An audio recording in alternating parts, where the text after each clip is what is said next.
স্বাগত আমাদের নিয়মিত আয়োজন সমাধান সূত্রে। সাথে আছি আমি নাদিয়া সারওয়াত। এই অনুষ্ঠানে আমরা সপ্তাহের 5 দিন নারীদের নানা সমস্যা এবং তার সমাধান নিয়ে আলোচনা করে থাকি। আজ বুধবার আমরা কথা বলি ফ্যাশন এবং সাজসজ্জা নিয়ে। তারই ধারাবাহিকতায় আজ কথা বলবো সৌন্দর্যে খাদ্যাভ্যাস নিয়ে। তবে শুধু আমরাই বলবো না, বলবেন কিন্তু আপনারাও। আপনাদের স্ক্রিনে দেখানো নম্বরে ফোন করে জানাতে পারেন আপনার সমস্যা অথবা মতামত। আপনাদের প্রশ্নের উত্তর দেওয়ার জন্য আজ আমাদের স্টুডিওতে উপস্থিত রয়েছেন রেড বিউটি সেলুনের স্বত্বাধিকারী আফরোজা পারভিন। আফরোজা, আপনাকে স্বাগত। আজকে আমরা কথা বলতে যাচ্ছিলাম সৌন্দর্যে খাদ্যাভ্যাসের গুরুত্ব নিয়ে। আসলে সৌন্দর্যের ব্যাপারে সব মানুষের একটা ব্যাপক রকমের আগ্রহ রয়েছে, কিভাবে আরো সুন্দর করে নিজেকে উপস্থাপন করা যায় সেই বিষয়টি। তবে মানুষ যতখানি আসলে সৌন্দর্যের বাহ্যিক বিষয়টি নিয়ে গুরুত্ব দেয়, খাদ্যাভ্যাসের মাধ্যমে যে সৌন্দর্যের একটা বিকাশ হতে পারে সেই বিষয়টি কিন্তু অনেকেই খেয়াল রাখেন না। তো আসলে আপনি এই বিষয়ে যদি আমাদেরকে একটু বলতেন যে কিভাবে খাদ্যাভ্যাস আমাদের সৌন্দর্য আরো বৃদ্ধি করতে পারে। এত সুন্দর একটা সাবজেক্ট, যেটা আমাদের ভেতর থেকে বিউটিটা বের করে আনবে কিভাবে, খাবারের মাধ্যমে। এবং ভেতর থেকে আনার একটাই মাধ্যম, কিন্তু বাইরের বাহ্যিক মাধ্যম কিন্তু আমাদের অনেক থাকে, কিন্তু ইনার বিউটি যখন আমরা বের করতে চাই তখন আসলে খাবারটা অনেক বড় গুরুত্বপূর্ণ ভূমিকা পালন করছে। আমরা যদি দেখি একটা বাচ্চা, তাকে কিন্তু সবসময় মা যা ফিড করাচ্ছে বাচ্চাটা কিন্তু তাই খাচ্ছে, তার বাইরে ও খেতে শিখছে না বা জানে না। সেক্ষেত্রে আমরা দেখব বাচ্চাটার স্কিন কত সুন্দর, বাচ্চাটার হেয়ার কত সুন্দর এবং স্বাস্থ্য কত ভালো, সব কিছু মিলিয়ে কিন্তু সে ঠিক থাকে। ওই বাচ্চাটাই যখন ও নিজে পছন্দ করা শেখে এবং নিজে খাওয়া শুরু করে, তখন দেখবো আস্তে আস্তে ওই বাচ্চাটারই সৌন্দর্য হারাচ্ছে। তার মানে কি, মা যখন যত্নটা নিচ্ছেন তখন তিনি কিন্তু যেই কটা জিনিস বাচ্চাটার দরকার ঠিকভাবে দিচ্ছেন। ইটস লাইক একটা বাচ্চা রেগুলার দুধ খাচ্ছে, যেটা তার স্কিনকে ভালো করবে, তাকে ফ্রুটস দেওয়া হচ্ছে, সেই ফ্রুটসগুলোই দেওয়া হচ্ছে যে ফ্রুটসগুলো তার হেয়ার, স্কিন, তার বডি, লাইক কোন কোন ধরনের ভিটামিন তার কতটুকু দরকার, এটা কিন্তু একটা মা না জানলেও যতটুকু উনি বুঝতে পারেন সেই জায়গা থেকে কিন্তু কমপ্লিট করে দেন, সুষম খাবার দেওয়ার চেষ্টা করেন। হ্যাঁ, সেই ক্ষেত্রে দেখা যাচ্ছে একটা মানুষ কত সুন্দরভাবে বেড়ে উঠছে। আর ওই মানুষটাই যখন নিজে ডিল করছেন এবং না বুঝে ডিল করছেন, তখন কিন্তু আস্তে আস্তে আমরা হারাতে থাকি। আবার একই জায়গায় আমরা অনেকেই আছে যারা মেনটেন করে বুঝে বুঝে প্রতিটা খাবার ওইভাবে নিচ্ছেন, আর কি গুণগত মান আছে, কি কাজে লাগছে, প্রতিটি জিনিস যখন মাথায় রাখছেন, তখন কিন্তু দেখা যাচ্ছে যে অন্য 10 জনের থেকে ওই মানুষটি আলাদা হয়ে যাচ্ছেন এবং তার স্কিন, তার হেয়ার। তো খাবারের ক্ষেত্রে আসলে এই জায়গাটা কোনোভাবেই কনসিডার করা উচিত না যে আচ্ছা খেয়ে ফেলবো, হ্যাঁ আচ্ছা হয়ে যাবে, যে কোনো একটা কিছু পেট ভরানোর জন্য খেলেই হলো, মানে সেটা জাঙ্ক ফুড হতে পারে, সেটা এটা হতে পারে। কিন্তু আমরাই যদি খাবারের সাথে প্রতি বেলায় যদি আসলে খাবারের সাথে এক বাটি কি বলে এটাকে, ডাল, যেটা প্রতিটা বাড়িতে থাকে, খাই, তাহলে আমাদের কিন্তু প্রোটিন, আমি হয়তো বা ঠিক যতটুকু প্রোটিনের দরকার আছে, 1 টুকরো মাছ খাচ্ছি সেটাতে কভার হচ্ছে না, আমাকে 2 টুকরো মাছ খেতে হবে। আমরা ম্যাক্সিমাম মানুষই 2 টুকরো মাছ খেতে চাই না। তো যেখানে আমরা 2টো খেতে চাই না, আর প্রতিটা পরিবারে একটা বাজেট থাকে, সেখানে দেখা যাচ্ছে যে একটা বড় পিস মাছ সেটাতে ফিল করছে যে হয়ে যাচ্ছে, বা ছোট একটা মাছ সেটাতে হয়ে যাচ্ছে, বা 2 টুকরো মাংস। তো এই জায়গাগুলোতে আসলে বাড়তি এই যে খাবারটা, লাইক ডালটা আমাকে ওই মাছের জায়গাটাতে হেল্প করছে। সো আমরা যদি এভাবে বুঝে বুঝে প্রতিটা খাবারকে সেট করে খেতে পারি, এবং আসলে সবার আগে যে বিষয়টি গুরুত্বপূর্ণ সেটি হচ্ছে নিয়ম মেনটেন করা, যে আমি কখন কোন খাবারটি খাচ্ছি, কখন শুরু করছি এবং কখন শেষ করছি খাবারের। আমি সকালে ব্রেকফাস্ট কখন খাবো, আমি দুপুরে খাবার কখন খাবো, আমি রাতের খাবার কখন খাবো, বিকেলের নাস্তা কখন খাবো। প্রতিদিন একটা নির্দিষ্ট সময় খাওয়ার উপর গুরুত্ব দেওয়া হয়। নির্দিষ্ট সময়টা খুবই গুরুত্বপূর্ণ।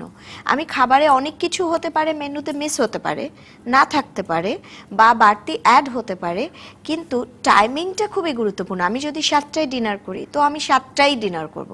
ওই সময়টা দেখা যাবে যে খিদায় আমার অস্থির লাগছে, আমার খারাপ লাগছে, আমার শরীরেরও একটা বায়োলজিক্যাল ক্লক থাকে। পুরো জিনিসটা মেনটেন করার জন্য আসলে কেউ যদি ঠিকভাবে সময়টা মেনটেন করে, তাহলে আসলে তার অনেক ধরনের প্রবলেম থেকেই বের হয়ে আসতে পারে।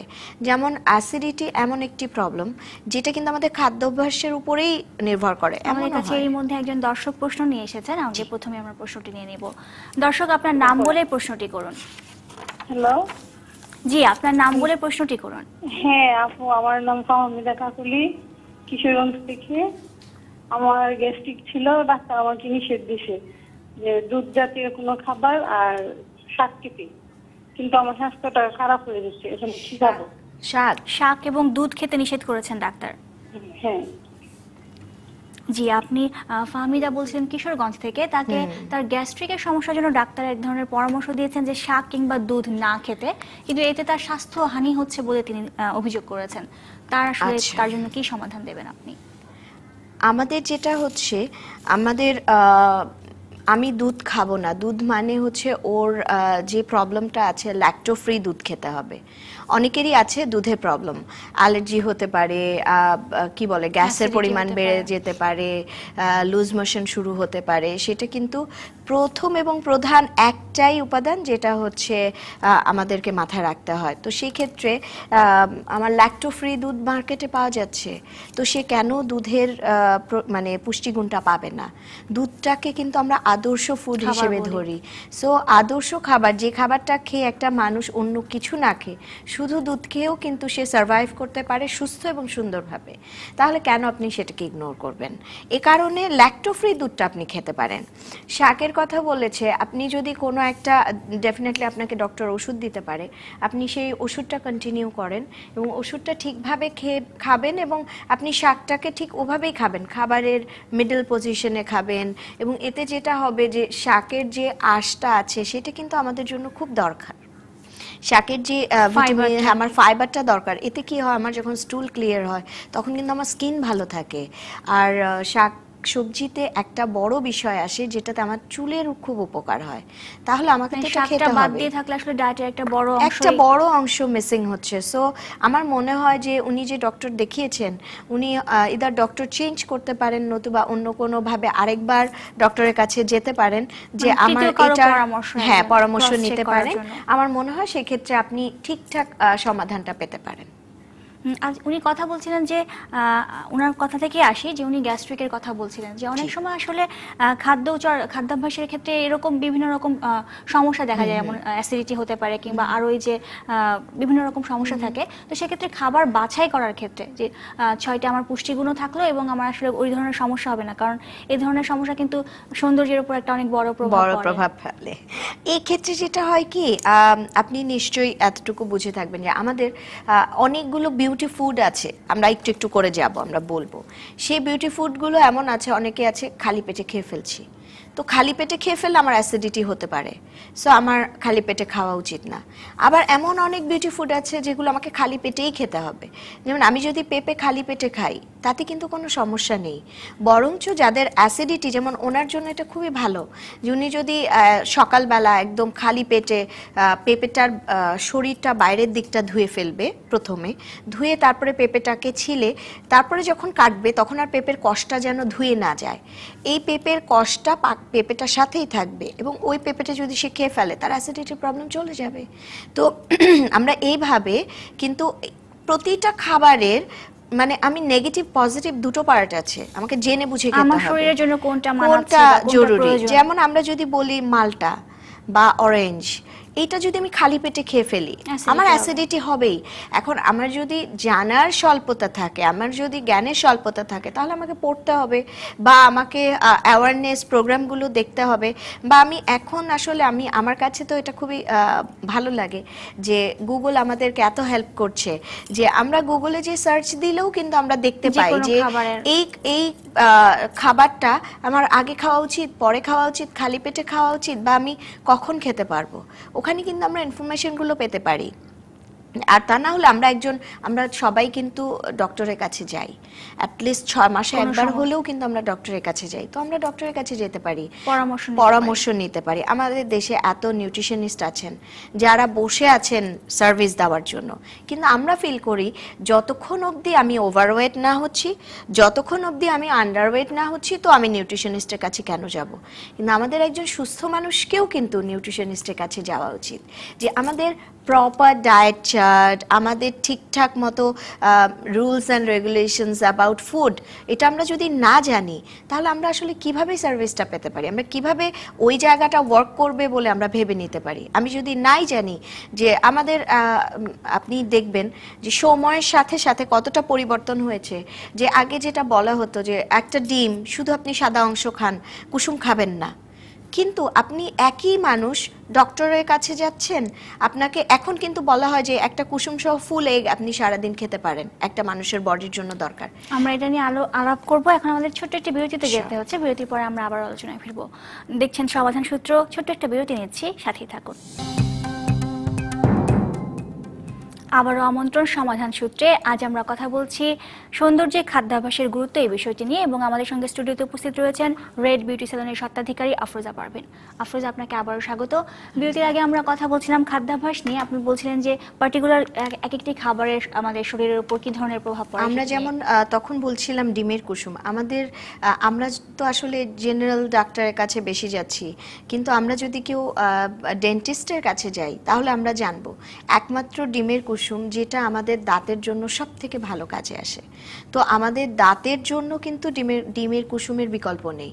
অনেকের আছে দাঁত ব্যথা করছে, অনেকের আছে দাঁত থেকে ব্লিডিং হচ্ছে, অনেকের আছে দাঁত ইটস লাইক দাঁতের স্ট্রেংথটা ঠিক নেই, মানে এই জায়গাগুলোতে মানে এটার অনেক ল্যাক আছে। সো আমরা ডিমের কুসুমটাকে ইগনোর করার কোনো অপশন নেই। হ্যাঁ, কোলেস্ট্রল যাদের হাই তাদের ক্ষেত্রে বুঝে খেতে হবে, কিন্তু তারপরেও দেখা গেছে যে একটা ডিমের কুসুম একটা মানুষের বডির জন্য একদিনের জন্য ঠিক আছে। সো আমার একদিন আমি যদি সকালে ব্রেকফাস্টে একটা ডিম খাই তাহলে আমি কিন্তু সারাদিন ওয়ার্ক করছি, আমি কিন্তু শুয়ে থাকছি না, আমি সারাদিন ওয়ার্ক করছি, হাঁটা চলাফেরা করছি, আমি দৌড়ঝাঁপ করছি, আমার কাজ করছি, এবং আমি কখন ঘুমাতে যাচ্ছি যখন রাত হচ্ছে। সো আমি কিন্তু অনেক লম্বা সময় পরে শুতে যাচ্ছি। সো এতে সারাদিনে কিন্তু এটা বার্ন হয়ে যাচ্ছে, এবং এতে কিন্তু খারাপ কিছু হচ্ছে না, বরঞ্চ এটা আমাদের বডির যে নিডস আছে সেটাকে পরিপূর্ণ করছে। খাদ্যাভ্যাসের কথা বলে প্রথমে আসলে যে বিষয়টি আমাদের মাথায় রাখা উচিত, যেটা হচ্ছে আসলে কোন সময় কি খাবো, মানে সারাদিনে একটা সার্বিক পুষ্টির যে বিষয়, যেটা আমাদের সুস্থ রাখবে এবং সুন্দর রাখবে। আচ্ছা, সুন্দর এবং সুস্থ রাখার জন্য আমাদেরকে সময়ের ক্ষেত্রে সব থেকে বেশি মাথায় রাখতে হয়। ইটস লাইক আমরা একটু সকালে যদি ব্রেকফাস্টটা করে ফেলতে পারি একটু আর্লি। আর আমাদের ম্যাক্সিমাম মানুষের যেটা হয় যে আমরা ঘুম থেকে উঠে খেতে চাই না, আমাদের খেতে ভালো লাগে না, কিন্তু আমরা যদি আসলে একদম ফুল পেট খাবার, এবং সেটা ব্রেকফাস্ট, এবং সেটা early morning, it's like 7:30 to 8 এর মধ্যে আমার যদি ব্রেকফাস্টটা শেষ হয়ে যায়। এবং আমাদের কাছে আরেকটি প্রশ্ন রয়েছে, আরেকজন দর্শক যুক্ত হতে চাচ্ছেন আমাদের সাথে। দর্শক, আপনি নাম বলুন, কোথা থেকে বলছেন বলুন, এবং আপনার কি প্রশ্ন রয়েছে সেটি আমাদের জানান। আচ্ছা, আমার প্রশ্ন, আমি বাড্ডা থেকে বলছি, আমি রবিনা বলছি। আমার প্রশ্নটা হচ্ছে, আমার স্কিনটা ভীষণ ড্রাই, আমি এটার জন্য কোন ময়েশ্চারাইজারটা ইউজ করলে আমার জন্য উপকারী হবে? আর আরেকটা প্রশ্ন হচ্ছে, ম্যাডামের যে স্কুল আছে বিউটিশিয়ানের, ওই স্কুলের মোবাইল নাম্বারটা একটু দয়া করে দিবেন। আচ্ছা, জি, ওনার প্রশ্নটি হচ্ছে যে ওনার স্কিন খুব ড্রাই, যেটা আসলে ময়েশ্চারাইজার দিয়েও হচ্ছে না ভালো। উনি চাচ্ছেন যে খাদ্যাভ্যাসের মাধ্যমে কিভাবে স্কিনটিকে আর একটু স্বাভাবিক করতে পারেন সেই বিষয়টি, এবং আপনার কাছে একটি ব্যক্তিগত আবেদন রয়েছে তার কাছে, আমাদের কলাকুশলীরা নিশ্চয়ই তার সঙ্গে যোগাযোগ করবেন এই বিষয়ে। আচ্ছা, আমাদের স্কিনের ক্ষেত্রে যেটা হচ্ছে, আমাদের ড্রাই স্কিন যখন হয় তখন আসলেই এই রাফনেসটা বাড়তে থাকে। তো একটা যেটা আছে, উনি বাহ্যিকভাবে একটা ময়েশ্চারাইজার ব্যবহার করতে পারে, এবং আমাদের ন্যাচারাল ময়েশ্চারাইজার হচ্ছে পানি। আপনি পানিটা ব্যবহার করবেন বেশি বেশি করে স্কিনে, সেটা খুব ভালো কাজ করবে। তার পাশাপাশি যেটা আপনি করতে পারেন সেটা হচ্ছে পেট্রোলিয়াম জেলি, নর্মালি ভেজা স্কিনে আপনি যদি লাগিয়ে রাখেন আপনার স্কিনে, তারপরে দেখবেন যে যতবারই আপনি স্কিন ধুচ্ছেন একটু করে ভেজা স্কিনে পেট্রোলিয়াম জেলি লাগাবেন, ন্যাচারালি আপনার স্কিন সুন্দর হয়ে যাবে। সো এটা আপনি একদমই হাতের কাছে, এখনই আপনি ট্রাই করতে পারেন, আপনার ভালো লাগবে। আর আমাদের যেটা আছে খাবারের মাধ্যমে, আমাদের যদি আসলে এটাকে বলা হয় যে আমার বডিতে একটু ক্রিমি ব্যাপারটা আনা, একটু ময়েশ্চার ব্যাপারটা আনা, তো তখন কি হয়, আমরা লিকুইড খাবার অনেক কম খাই আমরা সবাই। আমরা এই যে সকাল থেকে এখন অবধি আপনি যদি বলেন যে ক গ্লাস পানি খেয়েছেন, এটা আমাদের একটা মানে বদ অভ্যাস হয়ে গেছে। আমাদের সকাল পানি কম থেকে খাচ্ছি আমরা। পানি কম খাচ্ছি। আমরা যদি একটু পানি বেশি খাই, আমরা লিকুইড, ইটস লাইক আমরা যদি টক দইটা একটু লবণ দিয়ে মিক্স করে আমরা যদি টক দইটা খাই, যাদের প্রেশার আছে লবণ ছাড়া খাবে। সো আমরা যদি একটু লিকুইড খাবারের পরিমাণ বাড়িয়ে দিই তাহলে Juice, আমাদের soup স্কিন, এগুলো। হ্যাঁ হ্যাঁ স্যুপ খেতে পারি আমরা ব্রেকফাস্টে, হয়তো বা মানে রুটি না খেয়ে, নুডলস না খেয়ে, আমরা ব্রেড না খেয়ে আমরা যদি স্যুপ খাই তাহলে আমাদের স্কিন অনেক সুন্দর থাকবে। তো এভাবে যদি আমরা এভাবে সেট করতে পারি, লিকুইড খাবারের পরিমাণ বাড়িয়ে দিতে পারি, আর কলা, পেঁপে এই খাবারগুলোর মধ্যে এমন একটা গুণাবলী আছে যেটা আমাদের স্কিনকে কিন্তু সুন্দর করে। ইটস নারিশমেন্টের জায়গা থেকেও কাজ করে, আবার স্কিন ব্রাইটনিংয়ের জন্যও কাজ করে। আরেকটা সবজি আছে যেটাকে আমরা সালাদের জন্য সব থেকে বেশি ব্যবহার করি, আমরা অনেকে জানিও না যে এটার এমন পুষ্টিগুণ আছে। কেউ যদি প্রতিদিন গাজর, একটা স্ট্যান্ডার্ড সাইজ, লাইক এখন অনেক সুন্দর গাজর আমরা বাজারে দেখতে পাই, একটু স্লিম এরকম একটা শেপের লম্বা। গাজর, হ্যাঁ সেরকম যদি আমরা দুটো গাজর প্রতিদিন খেতে পারি তাহলে আমাদের স্কিন কিন্তু ব্রাইট হয়ে যাবে, এবং ব্রাইটনেসের প্রতি সবারই একটা অ্যাট্রাকশন থাকে। সো এটা যদি রেগুলার খেতে পারি, এবং এটা না যে আমি আজকে খেলাম কালকে না পরশুদিন খাবো, আবার পরের দিন না Regular, তারপরের প্রতিদিন দিন। নিয়ম এটা করে খেতে প্রতিদিন হবে। দুটো করে গাজর খেতে হবে, এবং এটা ম্যান্ডেটরি, যেটা আমি খাবোই। তাহলেও কিন্তু গায়ের রং কাঁচাটাই খাওয়ার পরিবর্তন কথা হয়। বলছেন। কাঁচোটা তবে অবশ্যই সিদ্ধ প্রথমে নর্মাল পানি দিয়ে ধুয়ে নিবে, তারপরে সিদ্ধ পানি দিয়ে ধুয়ে নিবে, তারপরে আসলে এটা খাবে।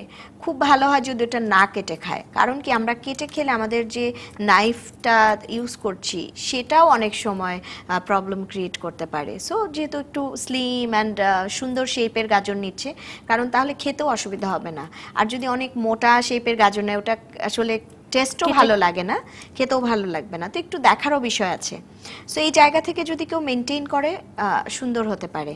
আমরা যেখানে ছিলাম যে খাবার সকালে ব্রেকফাস্টের পরের পার্টটাতে যেটা ছিলাম, যে ব্রেকফাস্টটা হয়ে গেল, এরপরে হচ্ছে আমাদের চলে আসছে দুপুরের আগের টাইমটা, মাঝামাঝি ইন্টারিয়াম সময়। হ্যাঁ এই সময়টাতে আমরা সবাই না মানে উদাসীন থাকি। স্পেশালি আমি যদি অন্য কারোর কথা কি বলবো, আমি আমার কথা বলি, আমি ভুলে যাই। মানে আচ্ছা, আমাদের কাছে আরেকজন দর্শক প্রশ্ন করছেন, আমরা প্রশ্নটি প্রথমে নিয়ে আসবো, তারপর আবার আলাপে ফিরবো। দর্শক, আপনার নামটি বলে প্রশ্নটি করুন। জি, আমি চিটাগং থেকে মুক্তা বলছি।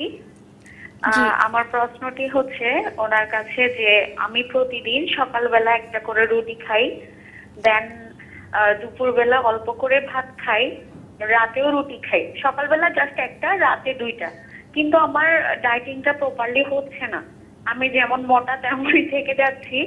তো আমি এটার জন্য কি করতে পারি? আর আমি কম পানি খাই, পানি কম খেতে আমি পছন্দ করি, তেমনটা পানি খেতে চাই না, যেহেতু কলেজ করি প্রতিদিন, সেহেতু তেমনটা খাওয়া হয় না। বাট আমার স্কিনে বিচি বিচি উঠে, ফেসিয়াল করলে হয়তো বা কয়েকদিন কম হয়, দেন তারপরে আবার বিচি বিচি থাকে।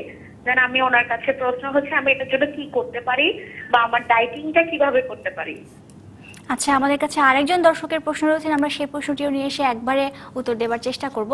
দর্শক, আপনার নাম বলে প্রশ্ন করুন। আমার নাম শামীমা ইসলাম।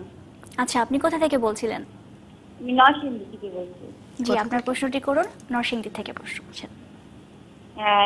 আমার পেট কি বড় হয়ে যেতেছে, তল পেট।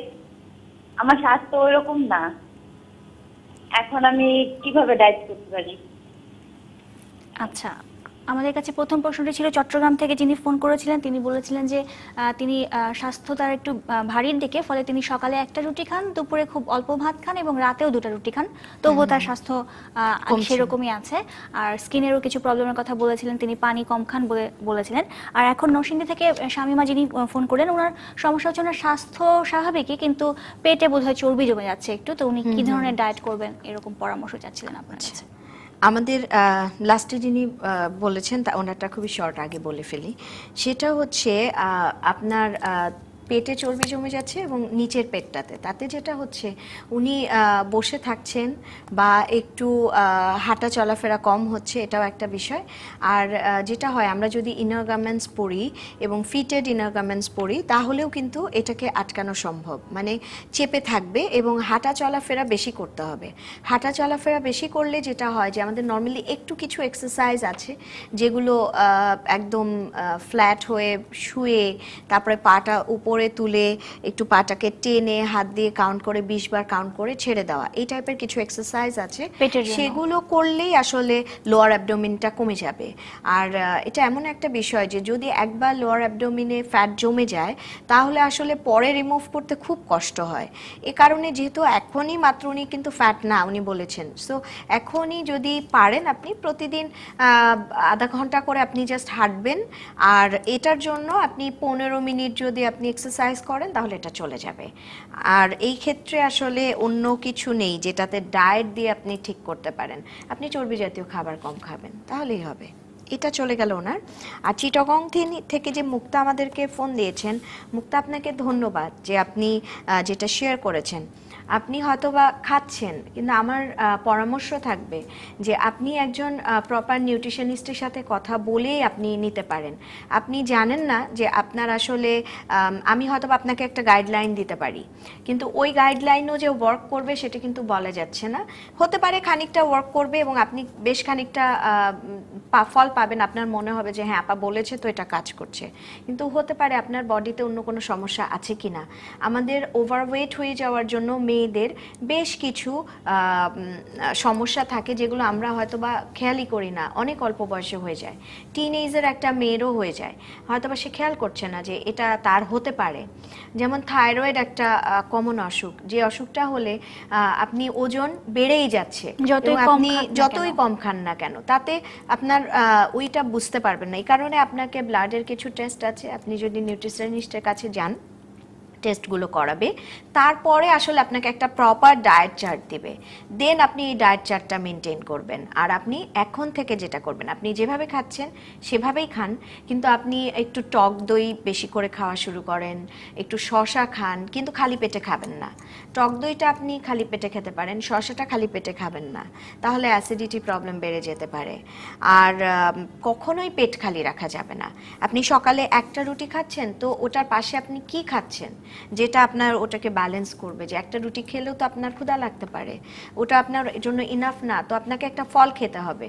সেই ফলটা আপনি পেঁপে খান, পেঁপেটা খাওয়ার পরে আপনি 11টা-12টার দিকে আপনি একটু মালটা, একটু ফ্যাট রিডিউস হবে এমন ফলগুলো খেতে হবে। তাহলে যেটা হবে যে আপনি দেখবেন একটু ওটা আপনাতে একটা ভালো কাজ নিয়ে আসবে। তবে আমার রিকোয়েস্ট, সবার প্রথমে আপনাকে আসলে একজন ডক্টরের সাথে কথা বলে টেস্টগুলো করে তারপরে আপনি খাবারগুলো খাবেন, তাহলে দেখবেন যে আপনার এই ওজনটা কমে আসবে। মানে কেন কমবে না, ওজন অবশ্যই কমতে হবে। আমাদের একটা বিরতি নেওয়ার সময় হয়ে গেল, বিরতির পর আমরা আবারও আলোচনায় ফিরবো। সমাধান সূত্র থেকে একটি ছোট্ট বিরতি নিচ্ছি, সঙ্গেই থাকুন। আবারও আমন্ত্রণ সমাধান সূত্রে। কথা বলছিলাম খাদ্যাভ্যাসে সৌন্দর্য চর্চা নিয়ে।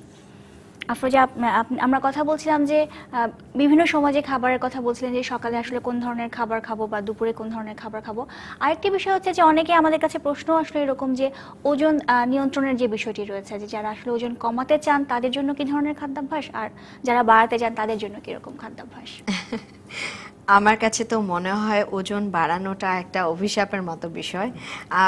যখন মানুষ আসলে ওজন বাড়াতে চায় তখন যাই খাক না কেন ওজন কিন্তু আর বাড়বে না, এটা একটা অনেক বড় সমস্যা। তো সেই জায়গা থেকে আবার যারা কমাতে চাচ্ছে তারা যেভাবেই করুক না কেন ওজন আর কমবে না। তো তারপরেও যুদ্ধ করে ফাইনালি ওজন কমাটা দেখা যায়, শরীরের একটা ধরন থাকে যে কেউ হয়তো তার ধরনটা এমন যে তার স্বাস্থ্য একটুতেই হয়তো বেড়ে যাচ্ছে। এটা আসলে কিছু প্যাটার্ন থাকে এবং এটা জেনেটিক, এটা বেশিরভাগটাই জেনেটিক, ফ্যামিলি থেকে আমরা পাই। সে কারণে আসলে ওই ধাঁচটাকে জোর করেই করা যায় না। তবে কেউ যদি আসলে নিজের জেনেটিক নেগেটিভ পার্টগুলো ঠিকঠাক মতো বুঝে যেতে পারেন তাহলে আসলে শুরু থেকেই মেনটেন করা উচিত।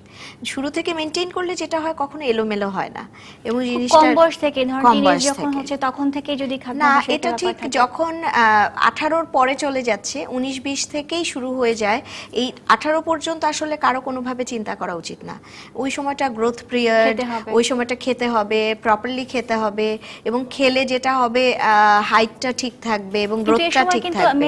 মেয়েদের বিশেষ করে ব্রণের যে সমস্যাটা হয়, যে ওই বয়সটাতে আসলে ব্রণ দেখা দেয় শরীরে, অনেকে দেখা গেছে ওই সময় তৈলাক্ত খাবারটা একটু অ্যাভয়েড করতে হয়। এই সময়টাতে আসলে যেটা আমি পাবো সেটাই খেতে ভালো লাগে, এ কারণে আসলে একটু এলোমেলো খাওয়া বেশি হয়, স্পেশালি যেহেতু টিনেজ থাকে, তো তখন জাঙ্ক ফুডটা বেশি খাওয়া হয়।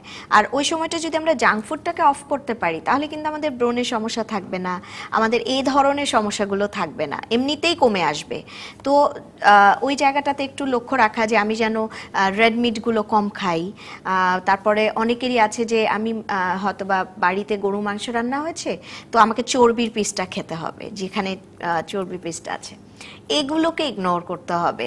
বাবা মা যেন আদর করে ওই জিনিসগুলো না দেন, তাহলেই হবে। কারণ আমি এমনও দেখেছি যে বাচ্চার সামনে থেকে খাবারের প্লেট কেড়ে নিয়ে যেতে হচ্ছে, এটা অনেক বড় কঠিন ব্যাপার, কঠিন পরীক্ষা। ওবেসি হয়ে যাচ্ছে। হ্যাঁ, সো এই কারণে আসলে এটা খুব কঠিন ব্যাপার। এটা বাচ্চাটার যত না কষ্ট লাগছে, বাবা মার বেশি কষ্ট লাগছে। সেই জায়গা থেকে শুরু থেকেই যদি আসলে ঠিকঠাক মতো চলতে পারে, পরিমিতির মধ্যে আমরা যেতে পারি, তাহলে আসলে সেটা ভালো কাজ হবে। সেখান থেকে আমার কাছে একজন দর্শকের প্রশ্ন রয়েছে। দর্শক, আপনার নাম বলে প্রশ্ন করুন। জি, আপনি কি শুনতে পাচ্ছেন কিনা? আপনার নামটি বলে প্রশ্ন করুন। আমার নাম রিপা। জি, আপনার প্রশ্নটি বলুন। হ্যাঁ, আমরা ওই যে একটু আগে একটা প্রশ্ন করা হলো যে স্বাস্থ্যের ব্যাপারে, পেট বড় হয়ে যাচ্ছে, কিন্তু আমি প্রচুর পরিমাণে হাঁটি, দিনে 1.5 ঘন্টা 2 ঘন্টা হাঁটি, তারপর আমার পেটটা বড় হয়ে যাচ্ছে। এবং খাবার দাবার আমি অনেক চিন্তা ভাবনা করে খাই, চর্বি জাতীয় খাবার অ্যাভয়েড করি। আমি কি করতে পারি আমার পেটটা বেড়ে যাওয়ার কারণে? যে উপরে পেটটা বেড়ে যাচ্ছে। নিপা, আপনার কি বেবি আছে? না, বেবি হয় না, বিয়ের 3 বছর হয়েছে, বাচ্চা হয় না এখনো। আচ্ছা, আর আপনার বেড়ে যাচ্ছে। আপনার মানে হাইট অনুযায়ী আপনার ওয়েট কত? আপনার হাইট কত, ওয়েট কত? হাইট 5 ফুট 2.5, ওয়েট আছে 53 প্লাস, 54 কাছাকাছি। 53 প্লাস, মানে 53 থেকে একটু বেশি এদিক ওদিক আছে। আচ্ছা, ওকে। আর আপনার বেবি নেই? আপনার এমনিতে যেটা হয় আমাদের মেনস্ট্রুয়েশন কোনো প্রবলেম তো নেই, মানে সব ঠিক আছে? আছে, ওই যে প্রথম দিকে আমার বিয়ের আগে 7 দিন হতো, কিন্তু ইদানিং 3 থেকে 4 দিন অথবা 2 দিন হয়ে বন্ধ হয়ে যায়। জি, থ্যাংক ইউ। ওনার সমস্যা হচ্ছে সে আর আগের দর্শকের মতোই ওনার পেটে চর্বি জমে যাচ্ছে এবং উনি প্রচুর হাঁটেন, প্রায় 2-3 ঘন্টা হাঁটছেন বলছেন। 2 থেকে 2.5 ঘন্টা 3 ঘন্টা হাঁটা, এটা আবার ওনার জন্য ক্ষতিকর হয়ে দাঁড়াতে পারে। 2.5-3 ঘন্টার দরকার নেই। আপনি এখানে স্ট্রেট, আপনার যদি খুব হাঁটতে ইচ্ছে করে আপনি 1.5 ঘন্টা হাঁটবেন, 1.5 ঘন্টা বেশি হাঁটবেন না। 1 ঘন্টা একটা স্ট্যান্ডার্ড হাঁটা, এবং সেই হাঁটা যে আপনি খুব দৌড় দিয়ে হাঁটছেন, খুব জোরে হাঁটছেন, নো। আপনি খুবই আস্তে, সুন্দর, সুস্থভাবে হাঁটবেন। খুব জোরে হাঁটলেও যে আমাদের ওজন কমে যাবে বিষয়টা এমন না। আবার প্রত্যেকটা মানুষের বডির কি বলে স্ট্রাকচার, ইমিউনিটি পাওয়ার সেম না, সো সেটা মাথায় রেখে আপনাকে হাঁটতে হবে। আর আমার মতে আপনি 1 থেকে হায়েস্ট 1.5 ঘন্টা হাঁটতে পারেন, এর বেশি দরকার নেই। আর আপনাকে একটু এক্সারসাইজ করতে হবে, এবং সেই এক্সারসাইজ যদি আপনার মনে হয় আপনি একা বুঝতে পারছেন না, তাহলে আপনি যে কোনো একজন এক্সপার্টের পরামর্শ নেন। এমন অনেক এক্সপার্ট আছেন আমাদের দেশে যারা অনেক কম খরচে আপনাকে বাড়িতে এসেও ট্রেন করে যেতে পারে, আবার হতে পারে তার প্রতিষ্ঠানে আপনি চলে যেতে পারেন। তাতে যেটা হবে, সে আপনাকে দেখিয়ে দিবে, আপনি কৌশলগুলো শিখে নেন। আপনি হতে পারে তার সাথে 3 মাস থাকেন, 3 মাস থেকে নিজেকে সেট করে সুন্দর করে আপনি ফিরে আসেন, এরপর আপনি নিজে নিজে সেই প্র্যাকটিসটা কন্টিনিউ করে যান। আমার মনে হয় এটা ভালো কাজ করবে। আর এভাবে যদি আপনি, আপনার হাইট ওয়াইজ আপনার ওজন একটু বেশি আছে, সো সেটা আমার মনে হয় আপনি ওটার সাথে সাথে আপনি একটা ডায়েট চার্টও পেয়ে যাবেন, এবং ডায়েট চার্ট প্লাস ওটা একসাথে করে আপনি, আমার মনে হয় আপনি একটু সিরিয়াস, উনি কিন্তু একটু কনসিয়াস, উনি চিন্তা করেই করছেন। আর যেহেতু আপনার একটু পিরিয়ডের যে প্রবলেমটার কথা বলেছেন, এটা আপনার একটা হরমোনাল প্রবলেম। হরমোনাল প্রবলেম যখন আমাদের বডিতে থাকে তখন আসলে ওজনটা ফ্ল্যাকচুয়েট করে, ওজনটা বেড়ে যেতে পারে, অনেক বাড়তে পারে, এবং এটা কিন্তু আপনি ফিউচারে কনসিভ করবেন। আপনি যখন বেবি ক্যারি করতে চাইবেন তখন কিন্তু এটা ঝামেলা হয়ে যেতে পারে। সো আমার মনে হয় আপনি দুটো কাজ করতে পারেন। একজন হচ্ছে যিনি এটার এক্সপার্ট, মানে এক্সারসাইজ এগুলো নিয়ে অনেক মেয়েরা আছে কাজ করছে যারা ভালো কাজ করছে, তো তেমন একজনের পরামর্শ নেন, বাড়িতে ডেকে নেন, নতুবা তার প্রতিষ্ঠানে যেয়ে নেন, যে কোনোভাবে হোক আপনি সেটা নেন। আরেকটা হচ্ছে আপনি একজন ডক্টরের সাথে দেখা করেন যিনি এই হরমোনাল ইস্যুস নিয়ে কাজ করেন, বা একজন আমাদের গাইনোকোলজিস্টের কাছে যান যিনি আপনাকে এটার ঠিকঠাক পরামর্শ দিবেন। কারণ 7 দিনটাও নর্মাল টাইমিং না, 2 দিনটাও নর্মাল টাইমিং না।